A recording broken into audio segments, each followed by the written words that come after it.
రైతు భరోసా అని చెప్పి మాట ఇచ్చారు. ఇంతవరకు అది పూర్తి చేస్తలేదు.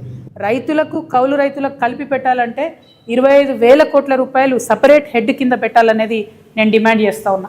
రైతు కూలీలకు ఏదైతే సంవత్సరానికి 12,000 రూపాయలు ఇస్తామన్నారో దానికి 10,000 కోట్లు అవుతుంది. అది కూడా బడ్జెట్లో పెట్టాలని నేను డిమాండ్ చేస్తున్నా. అన్నిటికన్నా మించి ఏంటంటే అలా ఆల్రెడీ ఫిబ్రవరి యాసంగికి సంబంధించి ఇంతవరకు రైతు భరోసా రాలేదు.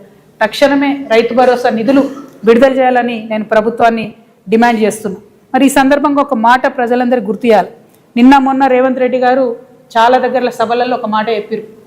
మేము రైతు రుణమాఫీ 100% చేసినామని చెప్పారు. చేయలే. మీరేం చేసిండ్రు? మొదలు మీ అంతటా మీరే ప్రభుత్వం నుంచి 44,000 కోట్లు అయితే రైతు రుణమాఫీ అవుతుందని చెప్పారు. కానీ చేసింది ఎంత? 21,000 కోట్ల రూపాయలు.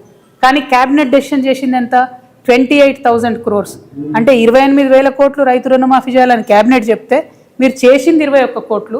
పైగా ముఖ్యమంత్రి గారు ఏమాత్రం మొహమాటం లేకుండా నేను 100% రుణమాఫీ చేసిన అంటారు. నేను ముఖ్యమంత్రి గారికి ఛాలెంజ్ విసురుతా ఉన్నా. మీ మహబూబ్ నగర్ పోదామా, మా నిజామాబాద్ వస్తారా, లేకపోతే హైదరాబాద్లో సెక్రటేరియట్కి మమ్మల్ని రమ్మంటారా? జాగృతి వల్ల వస్తాం. రుణమాఫీ కానీ రైతులందరినీ తీసుకొని వస్తాం. ఖచ్చితంగా మీరు 50% మంది రైతులకు రుణమాఫీ చేయలేదు.